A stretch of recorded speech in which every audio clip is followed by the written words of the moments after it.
ചില സുപ്രധാന GCC വാർത്തകൾ പരിശോധിക്കാം.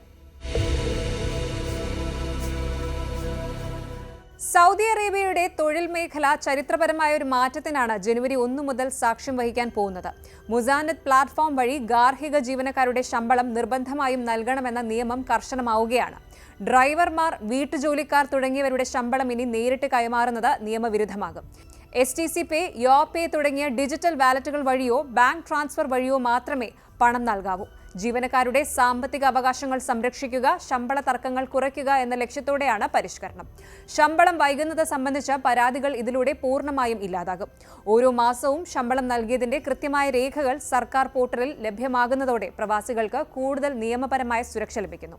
ഇത് പ്രവാസികൾക്ക് നാട്ടിലേക്ക് പണം അയക്കുന്നതും എളുപ്പമാക്കും. ദുബായ് ഷോപ്പിംഗ് ഫെസ്റ്റിവൽ ആരംഭിച്ചിരിക്കുന്നു. ദുബായിൽ ഇപ്പോൾ ഷോപ്പിംഗ് മാമാങ്കത്തിന്റെ നാളുകളാണ്. പ്രമുഖ ബ്രാൻഡുകൾക്ക് 90% വരെ വിലക്കിഴിവാണ് പ്രഖ്യാപിച്ചിരിക്കുന്നത്. നിസാൻ പെട്രോൾ കാറുകൾ ഉൾപ്പെടെ ദശലക്ഷക്കണക്കിന് ദിർഹത്തിന്റെ സമ്മാനങ്ങളാണ് നറുക്കെടുപ്പിലൂടെ ഭാഗ്യശാലികളെ കാത്തിരിക്കുന്നത്. 12 മണിക്കൂർ നീണ്ടു നിൽക്കുന്ന മെഗാ സെയിലുകൾ ഈ ദിവസങ്ങളിൽ സജീവമാണ്. ഖത്തർ വാണിജ്യ വ്യവസായ മന്ത്രാലയം സ്വദേശികൾക്കായി റേഷൻ സാധനങ്ങൾ വീടുകളിൽ എത്തിക്കുന്ന ഹോം ഡെലിവറി സംവിധാനം ആരംഭിക്കുന്നു. 25 ഖത്തർ റിയാൽ സർവീസ് ചാർജ് ഈടാക്കിക്കൊണ്ടാണ് ഈ സേവനം ലഭ്യമാക്കുന്നത്. ഡിജിറ്റൽ വെരിഫിക്കേഷൻ കോഡ് വഴി സുരക്ഷിതമായ വിതരണം ഉറപ്പാക്കും. സേവനങ്ങൾ കൂടുതൽ വേഗത്തിലാക്കാൻ മെട്രാഷ് ആപ്പിൽ പുതിയ അപ്ഡേറ്റുകളും വന്നിരിക്കുന്നു. ഖത്തരി പൗരന്മാർക്ക് റേഷൻ സാധനങ്ങൾ ഇനി ആപ്പിലൂടെ ഓർഡർ ചെയ്താൽ 24 മണിക്കൂറിനുള്ളിൽ വീട്ടുപക്കലെത്തും. പ്രവാസികൾക്ക് വിസ സംബന്ധമായ നടപടികൾ പൂർത്തിയാക്കാൻ പുതിയ ആർട്ടിഫിഷ്യൽ ഇന്റലിജൻസ് അസിസ്റ്റന്റ് സേവനവും ലഭ്യമാക്കി തുടങ്ങിയിട്ടുണ്ട്.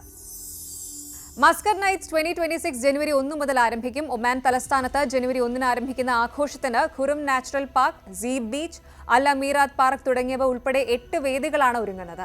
ഡ്രോൺ ഷോകൾ, ലൈറ്റ് സിംഫണി, സ്പോർട്സ് മത്സരങ്ങൾ, പരമ്പരാഗത പൈതൃക ഗ്രാമം എന്നിവ സന്ദർശകർക്കായി ഒരുക്കിയിട്ടുണ്ട്.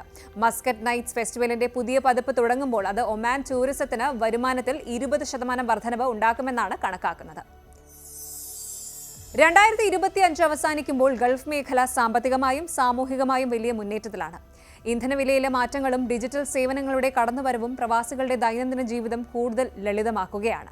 വരാനിരിക്കുന്ന 2026-ൽ കൂടുതൽ തൊഴിലവസരങ്ങളും ശമ്പള വർധനവും പ്രവാസികൾക്ക് ലഭിക്കുമെന്ന ശുഭവാർത്തകൾക്കായി നമുക്ക് കാത്തിരിക്കാം.